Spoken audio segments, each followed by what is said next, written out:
Je vous invite de monter. Merci Jérémie, c'est de ma faute. Pardon mon frère, merci pour ta patience. Frère bien-aimé. Ce matin, vous avez besoin d'avoir une Bible. Si vous n'avez pas une Bible, vous avez certainement un téléphone. Je préfère avoir une Bible papier. Je vous recommande toujours une Bible papier. Mais si vous n'avez pas une Bible papier, vous aimez mieux votre iPad ou votre patente. Tournez dans votre patente ou dans votre iPad, dans votre Bible, ça ne dérange pas. Dans l'Ancien Testament, dans le livre de Ruth, Ruth, chapitre 4. Tu te poses la question, où se trouve Ruth? C'est après Juge et avant Samuel. Le petit livre de Ruth.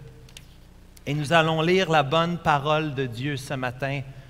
Ruth, chapitre 4, les versets 18 à 22.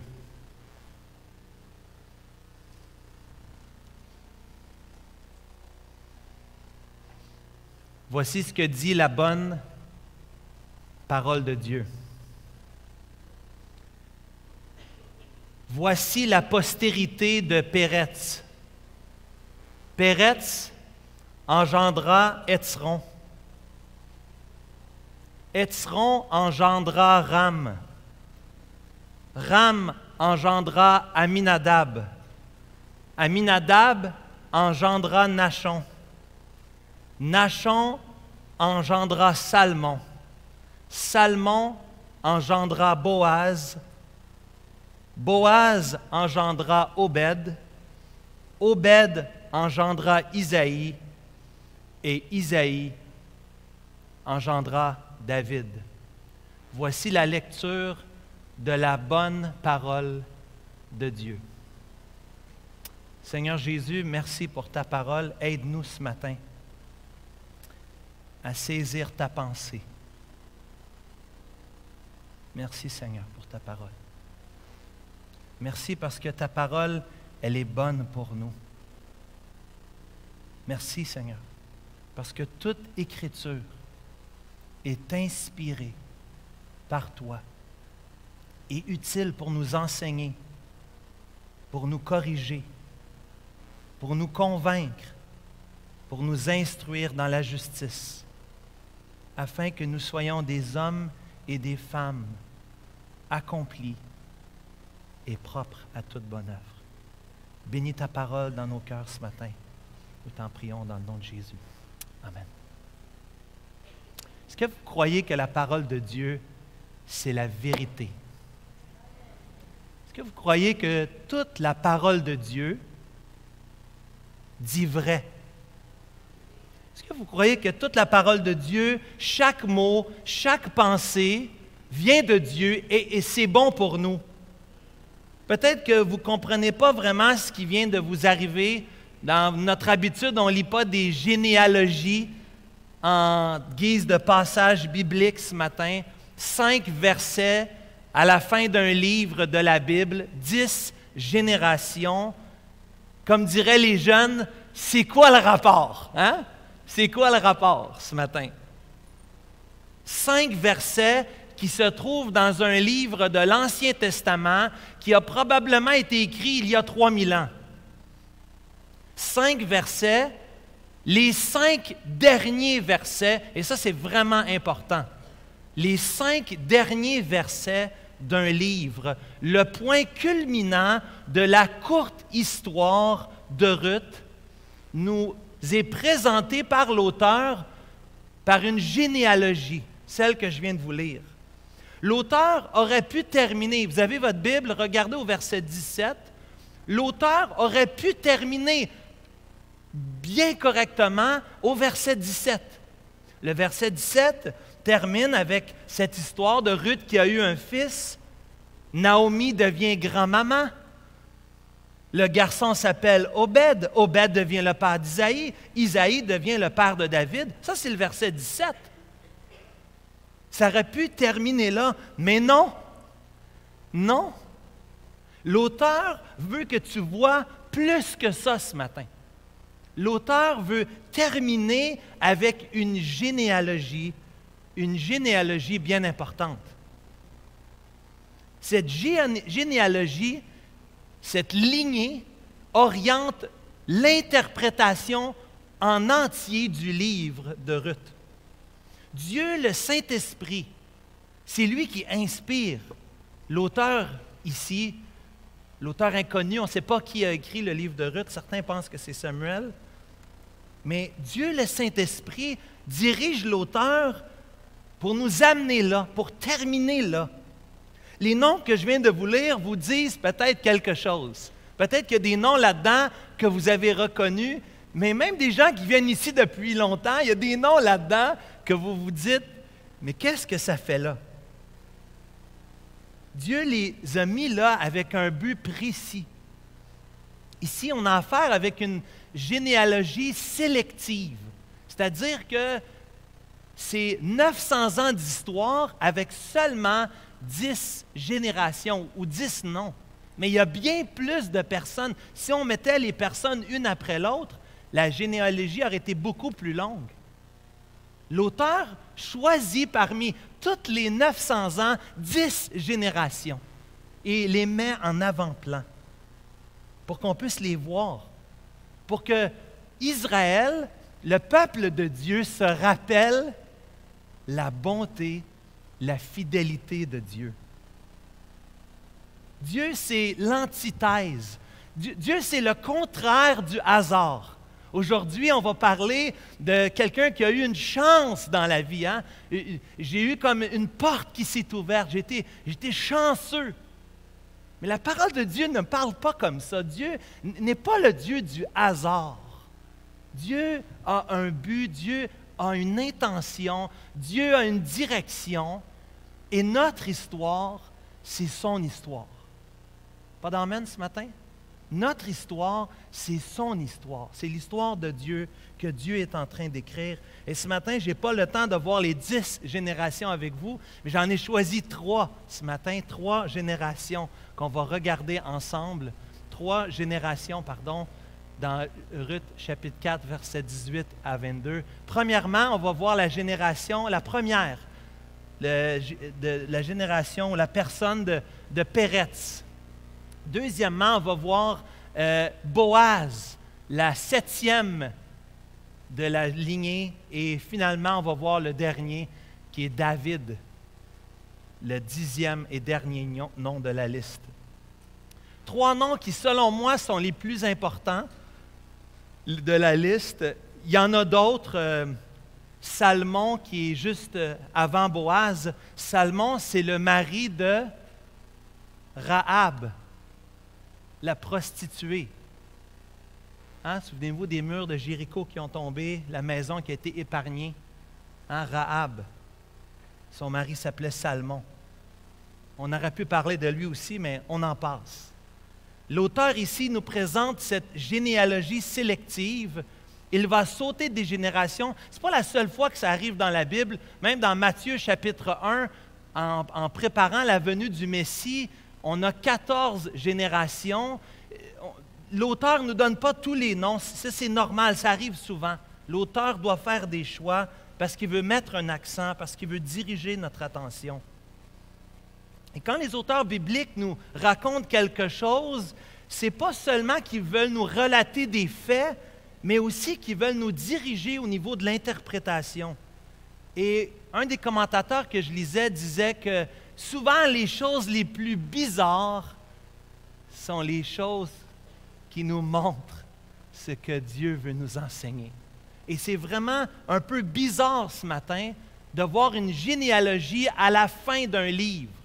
Généralement parlant, les généalogies sont au début, comme dans l'Évangile selon Matthieu, ou si on prend dans le livre de la Genèse, les généalogies viennent pendant des différentes sections du livre pour montrer la progression de l'humanité.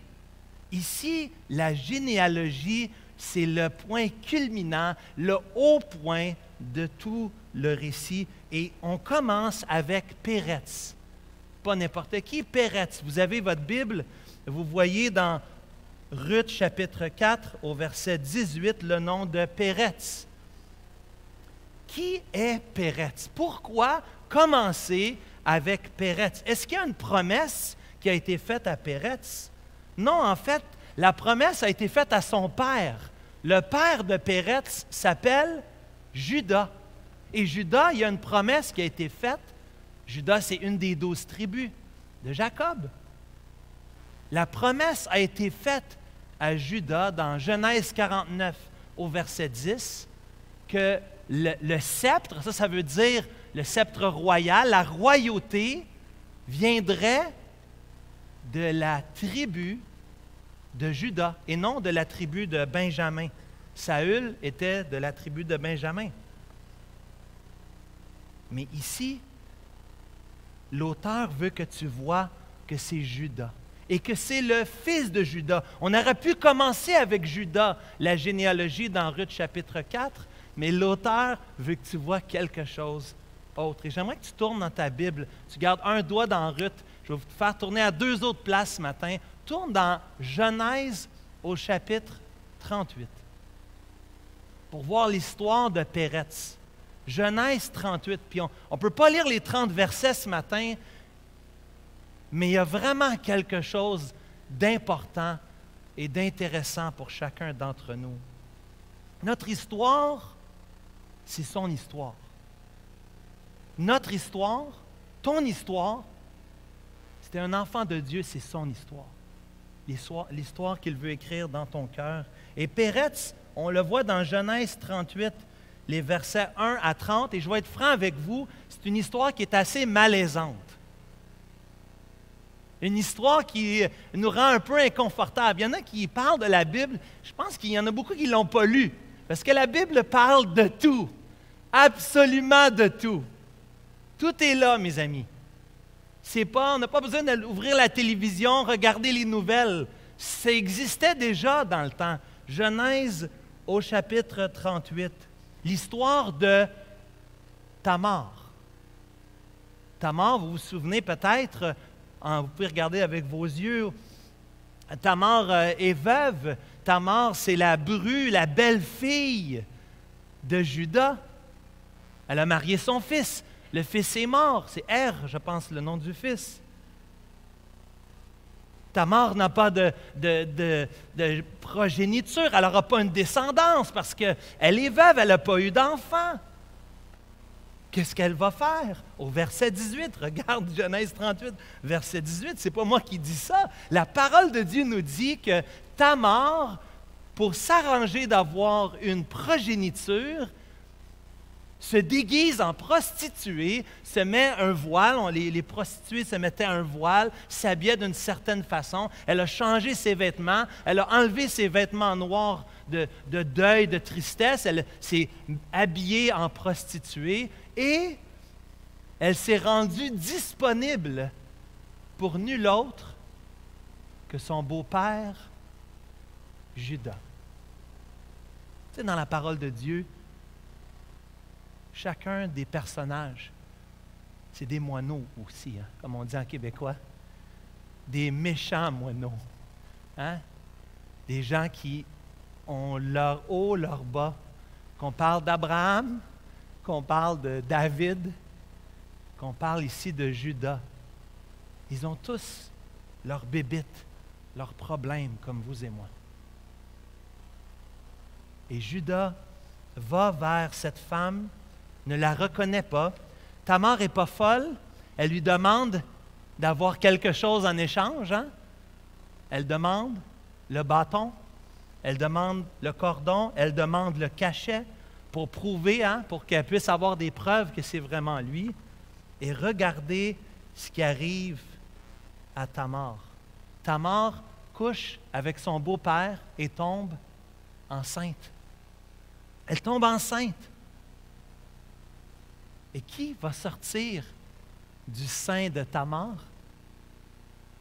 Zérach et Péretz.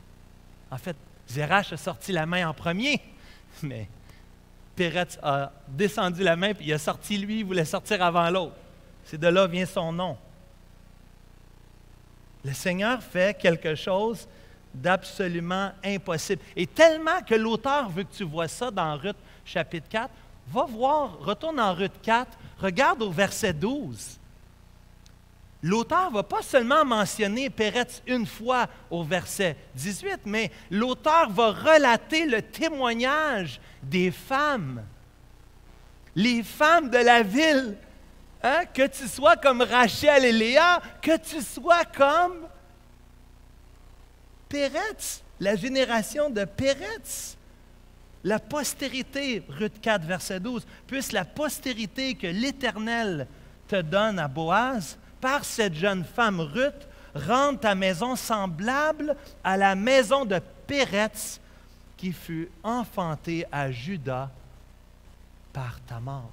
L'auteur veut vraiment que tu vois que Péretz est dans la lignée, dans la généalogie. Chers amis, nous avons un Dieu, le Dieu de l'impossible. Il fait des choses, il prend des gens tout croche, il prend des situations tout à l'envers, et Dieu fait des choses incroyables. Si tu regardes vers l'arrière, l'auteur veut te montrer que la généalogie remonte ultimement à Judas, Jacob, Isaac et Abraham, comme ça l'avait été promis. Mais plutôt que de mettre l'emphase sur les pères, les grands noms, l'auteur met l'emphase sur Péretz. Péretz, le fils de Tamar qui s'est déguisé en prostituée pour coucher avec son beau-père. Dieu est comme aucun autre Dieu. Il est le Dieu de l'histoire, le Dieu de notre histoire, le Dieu de l'histoire ici dans Ruth, qui sait prendre des situations difficiles, des détours, des chemins qui ne sont pas tracés, montagnes et vallées, et Dieu sait utiliser ça pour sa gloire, pour son honneur. Il prend des pécheurs comme Judas, une veuve désespérée comme Tamar, des gens ordinaires, des gens tout à l'envers, comme nous, comme vous et moi, pour se préparer un Péretz et pour faire quelque chose de glorieux. Mon frère, ma sœur, ce matin, peu importe la folie que tu as faite, peu importe ton histoire, tes gaffes, les gaffes de tes parents, les gaffes de ta famille, peu importe. Nous avons le même Dieu que Péretz. Nous avons le même Dieu qui se sert de nous, qui prend des pierres cassées, des vases en 1000 morceaux maganés, et qui fait par sa bonne main des pierres précieuses et qui les met dans son édifice, dans l'Église. Des personnes bien imparfaites, poquées. Mais le commentateur ici nous dit, il croit que la référence de Péretz est tellement importante parce qu'elle nous amène à comparer l'histoire de Péretz et l'histoire de Ruth. Parce que c'est le deuxième point ce matin. Le deuxième personnage qu'on veut voir, ce n'est pas seulement Péretz, c'est Boaz. Boaz qui a marié Ruth. Le livre dans lequel on est présentement, c'est Ruth. Ruth qui a marié Boaz. Mais c'est qui Ruth? Qui est cette femme? C'est quoi l'histoire? L'auteur, en plus, c'est le deuxième nom dans mon message, mais en fait, dans la généalogie, c'est le 7e nom. Et ceux qui savent que dans l'Ancien Testament, dans le Nouveau Testament, le chiffre 7, en général, représente la plénitude, représente un point d'emphase, une lumière particulière. L'auteur organise la généalogie pour mettre Boaz, mari de Ruth, en 7e place. Et la 7e place, c'est une place importante, ce n'est pas un hasard. Boaz est le personnage dans le livre de Ruth que vous avez devant vous qui parle le plus. En fait, on aurait pu appeler ça le livre de Boaz, ou même on aurait pu appeler ça le livre de Naomi, parce que l'histoire revient toujours à Naomi, si vous lisez Ruth, vers chapitre 1 à chapitre 4. Ruth parle moins que Naomi, moins que Boaz, mais Dieu veut que ce soit Ruth. C'est le nom de Ruth. Et Naomi, c'est celle qui est présentée dans les 5 premiers versets. Allez avec moi dans Ruth, chapitre 1, versets 1 à 5. On va juste lire ces quelques versets, juste pour qu'on puisse s'imprégner de ce qui est en train de se passer. Naomi perd tout. Ça nous fait penser un peu à l'histoire de Job. Naomi perd tout. Tout ce qu'elle a de plus précieux. Du temps des juges.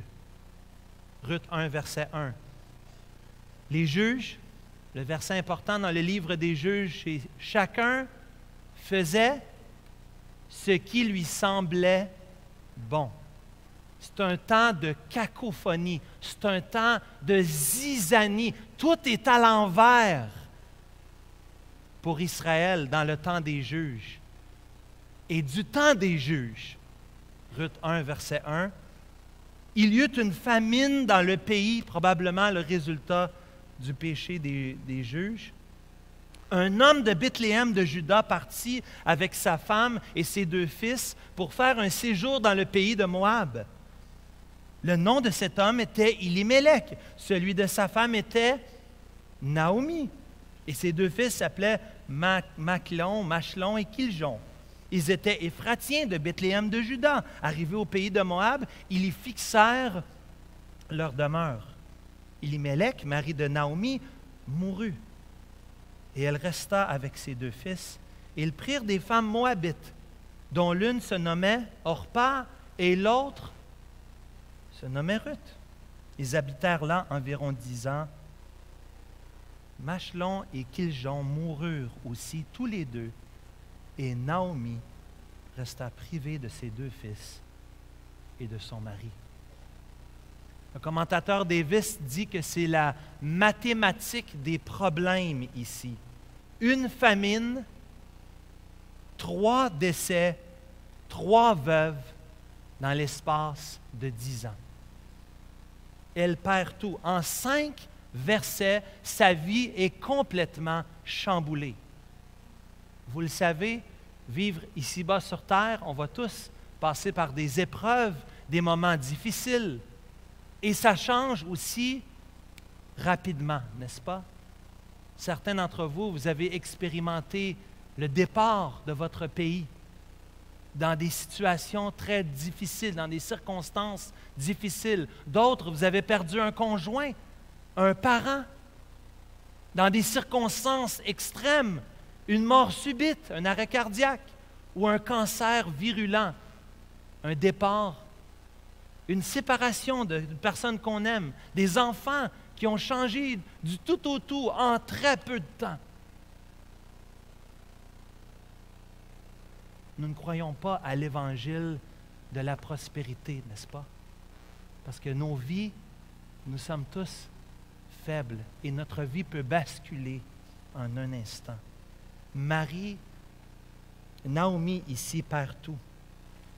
Elle perd tout, elle revient bredouille, elle retourne dans son pays complètement perdue. Elle revient avec une de ses 2 belles filles qui se nomme Ruth. Orpa décide de retourner chez elle, mais Ruth veut rester pour aider. Ruth démontre sa loyauté, démontre son courage. Ruth quitte son pays, elle quitte sa famille, elle quitte ses habitudes pour venir et accompagner, pour marcher avec Naomi dans des circonstances difficiles.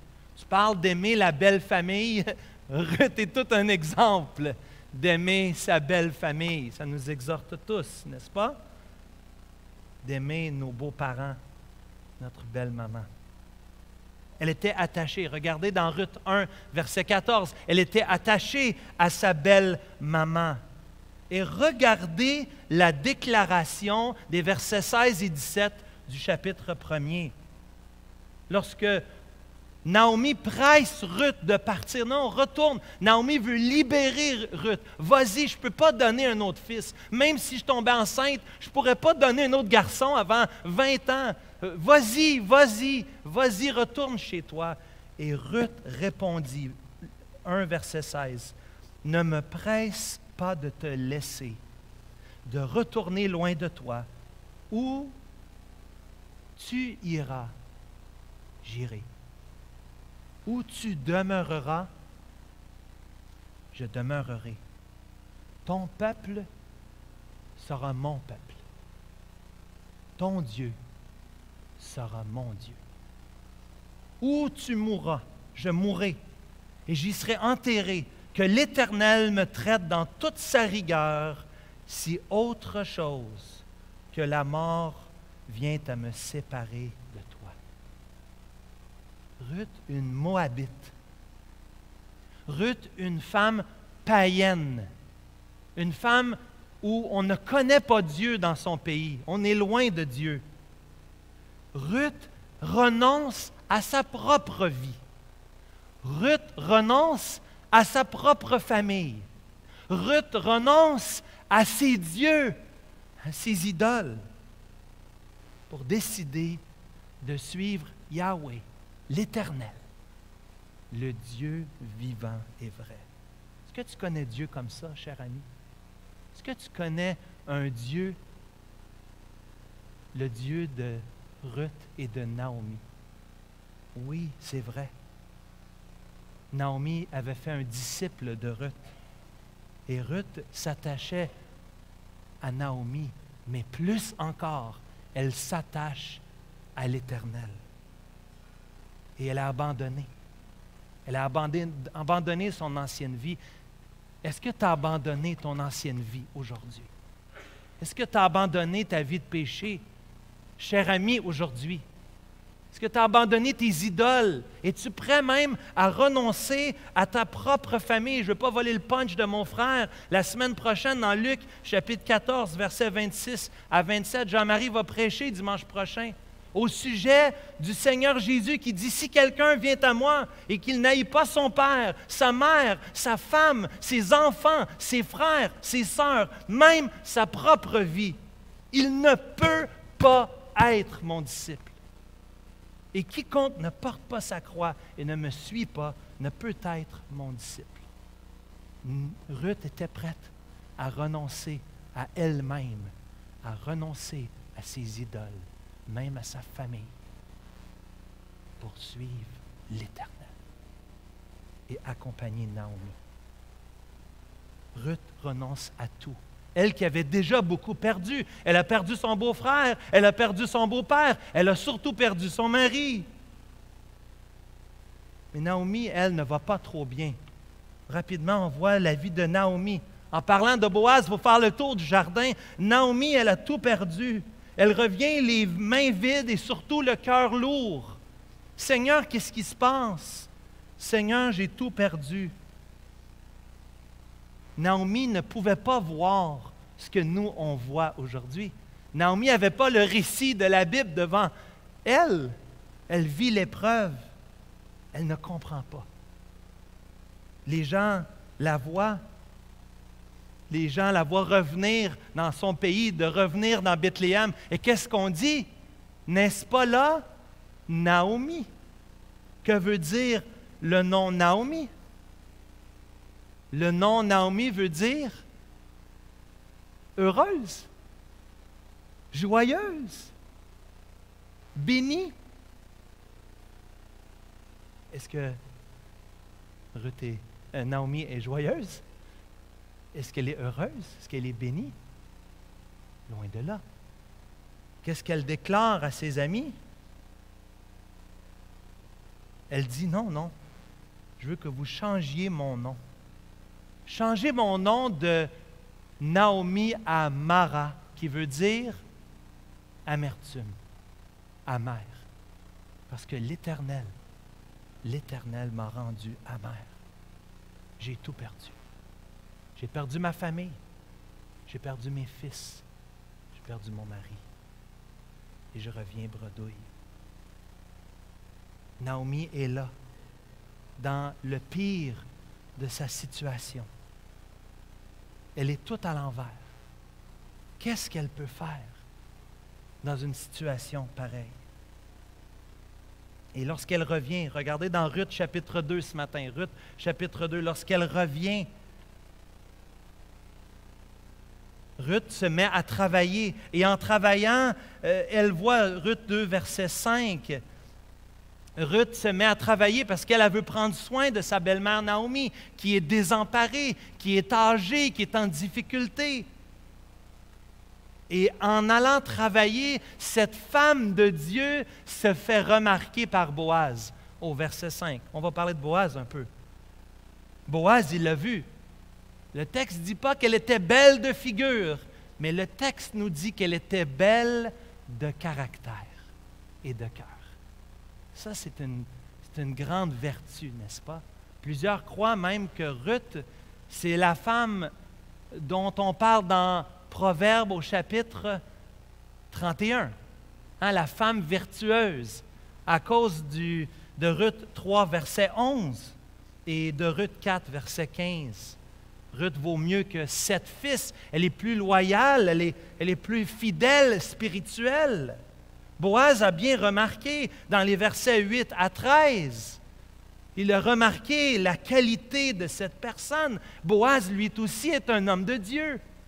Un homme de Dieu plein de compassion pour Ruth, plein d'amour dans la situation précaire, une veuve, une femme qui n'a pas de mari, une femme qui n'a pas de beau-père, qui n'a pas de stabilité dans un contexte où les femmes n'avaient pas la situation dans laquelle on est aujourd'hui.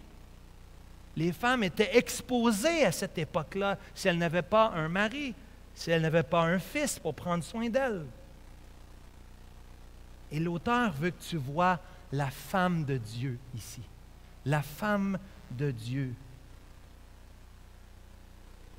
Naomi, qui pensait que Dieu l'avait oubliée, que Dieu l'avait rendue amère, se rend compte bien vite que Dieu est miséricordieux. Regardez dans Ruth 2, verset 20, parce que ce que je n'ai pas dit, c'est que lorsqu'elle revient à la maison, Ruth, et qu'elle dit à Naomi qu'elle a travaillé, qu'elle a glané, qu'elle a ramassé des épis dans le champ de Boaz. Oh, Boaz! Ça, c'est un proche parent. Ça, c'est quelqu'un qui a le droit de rachat, qui peut prendre soin de nous, qui pourrait nous placer sous son aile pour nous libérer, pour nous sauver. On est autant des esclaves. Et le rachat, c'est le droit de racheter un esclave. C'est le droit de racheter un terrain de notre famille, d'un membre de notre famille qui est décédé. Mais c'est aussi le droit de prendre soin et même de marier une femme veuve ou prendre soin d'un orphelin. Dans la parole de Dieu, dans la loi de l'Ancien Testament, Dieu avait reflété son cœur dans la loi. Ceux qui disent, cette semaine, Andy Stanley aurait dit que les 10 commandements ne sont plus pertinents pour les chrétiens d'aujourd'hui. C'est de la folie, c'est de l'hérésie, c'est du mensonge. Non, au contraire, les 10 commandements se résument dans les 2 commandements, l'amour de Dieu et l'amour du prochain. Les 613 commandements de l'Ancien Testament sont le reflet du cœur de Dieu. On ne pourrait jamais dire que Dieu a changé. Dieu est immuable. Il ne change pas. Il n'y a ni changement, ni ombre de variation. Il est le même hier, aujourd'hui et éternellement. Ces commandements sont toujours bons. On est dans la nouvelle alliance. On est de ce côté-ci de la croix. Et ceux qui étaient avant la croix, on peut s'imaginer, ça s'applique différemment. Mais les principes de Dieu sont éternels. Sa parole de Dieu, elle ne change pas. Les lois, les commandements sont toujours vrais. Et pourtant, ici, Boaz va au-delà de la loi. Boaz fait la loi, on pourrait aller voir, on n'a pas le temps ce matin, de voir toutes les définitions de la loi, comment Dieu, dans son amour, avait prévu dans la loi de prendre soin de la veuve et de l'orphelin. Et qu'une personne comme Boaz, qui était un proche parent, avait le droit de racheter, de mettre sous son aile des gens qui avaient été abandonnés, des veuves et des orphelins. Et Naomi fait quelque chose d'un peu étrange. Je ne prendrai pas le temps d'expliquer ça ce matin, mais elle dit à Ruth d'aller au pied de Boaz et de lui demander. Peut-être tu peux penser à Hollywood, mais Hollywood, c'est dans la Bible, mon ami. La Bible, c'est incroyable. Comment une histoire pareille peut-elle se passer? C'est un scénario de film ici. Parce qu'elle s'approche de Boaz, parce que Naomi lui demande de le faire, et Ruth vient au pied de Boaz. Ce n'est pas un geste qui est sexuel. Plus tard, ils vont consommer, mais pour demander, dans la providence de Dieu, pour demander à Boaz d'étendre son aile et de racheter Ruth et de prendre soin de Naomi. Cher ami, Dieu ne t'oublie pas ce matin. Dieu, il ne t'oublie pas. S'il y a une chose que je vois dans l'histoire de Naomi, c'est que Dieu ne l'a pas oubliée. Elle pensait que Dieu l'avait mis au rencard, l'avait éprouvé. Mais Dieu est miséricordieux. Ruth 2, verset 20. Dieu a miséricorde pour toi, mon frère, ma soeur. Dieu voit tes souffrances. Dieu voit tes difficultés. Il n'est pas insensible à ça. Ça, c'est le diable qui veut que tu penses que Dieu s'en fout. Ce n'est pas vrai. Dieu ne s'en fout pas. Dieu sait ce que tu vis. Il comprend les injustices. Il comprend les difficultés. Il te voit dans ta souffrance, dans ta douleur. Il voyait Naomi. Et Dieu avait un plan. Dieu s'est servi de ça pour se glorifier, pour faire quelque chose que personne n'aurait pu s'attendre. Naomi. Et Boaz et Ruth. Quelle histoire! Quelle histoire! Mais le dénouement vient à la fin. Le dénouement, c'est ici le troisième nom dans la liste. Oui, le Dieu de Péretz. Oui, le Dieu de Ruth. Mais en terminant ce matin, le Dieu de David. Dieu ne te laisse pas tomber. Dieu n'a pas laissé tomber Naomi. Et Dieu fait quelque chose d'encore plus fou, d'encore plus extraordinaire. De qui est sortie Ruth? Qui est venu à la suite de ce mishmash, de ce mess, comme on dirait en anglais, de ce monde tout à l'envers, plein de péchés, puis de situations difficiles, puis de souffrances, il vient le 10e nom, le nom du plus grand roi d'Israël. Le plus grand roi d'Israël.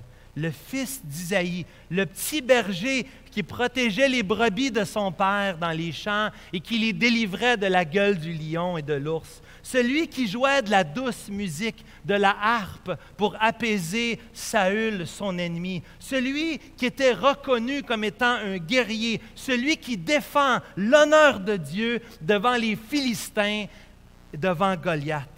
Tout le monde connaît David. Le grand roi David. Si ça commence avec Péretz, qui vient d'une situation un peu n'importe quoi, ça termine avec David. Et 2 fois, ça termine avec David. Regarde au verset 22, regarde au verset 17 du chapitre 4. L'auteur veut vraiment que tu vois le dernier nom mentionné, la dernière personne mentionnée. Le dernier mot du livre, c'est David. C'est ça le point culminant. David. David, duquel viendra le germe juste, duquel viendra une personne, un roi encore plus grand, un roi de gloire, un roi qui sera appelé fils du Très-Haut. Le Seigneur Dieu lui donnera le trône de David. Oui, parce que c'est la descendance de David. Il régnera sur la maison de Jacob éternellement, et son règne sera sans fin. Qui est ce roi de gloire? Qui vient à la suite de cette histoire rocambolesque? Qui est ce roi de gloire? Qui est ce roi plus grand que David? C'est qui? C'est Jésus. Et dans Matthieu chapitre 1, on va terminer avec ça ce matin. Regarde dans Matthieu 1, versets 1 à 17. Je ne lirai pas encore une autre généalogie. Vous allez dire qu'il est fou un matin. Mais Matthieu 1, juste regarde avec moi Matthieu 1, premier livre du Nouveau Testament. Matthieu 1. Généalogie de Jésus-Christ. Fils de David. Fils d'Abraham. Regarde au verset 3. Judas engendra de Tamar. Regarde au verset 5. Boaz engendra Obed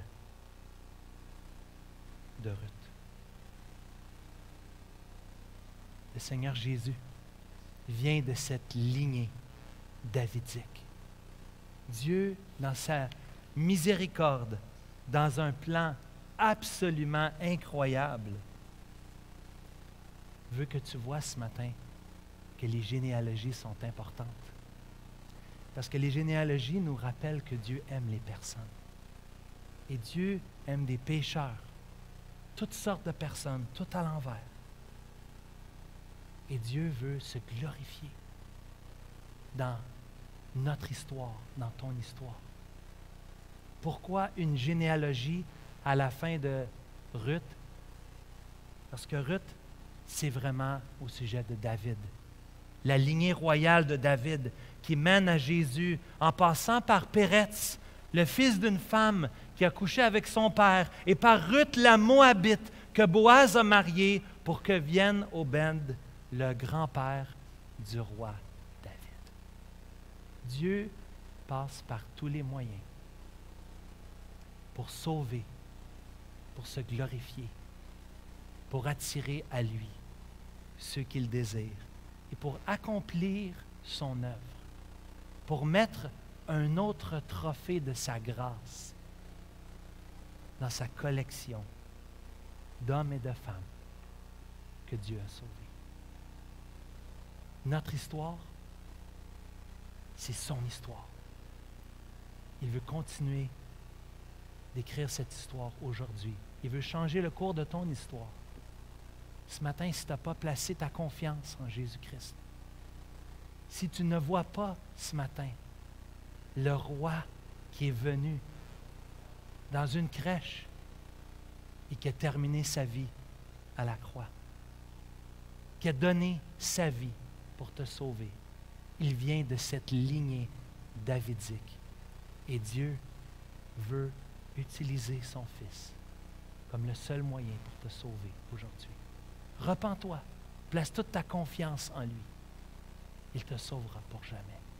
Il écrira son histoire dans ton histoire. Seigneur Jésus, merci. Merci, on est dépassé par la beauté, par la grandeur de l'œuvre que tu accomplis. J'ai l'impression qu'on a seulement regardé en surface ce livre merveilleux, ce livre de Ruth. Seigneur, merci parce que tu écris ton histoire dans nos vies. Tu prends des choses tout à l'envers. La pourriture du péché, nos décisions, souvent mauvaises.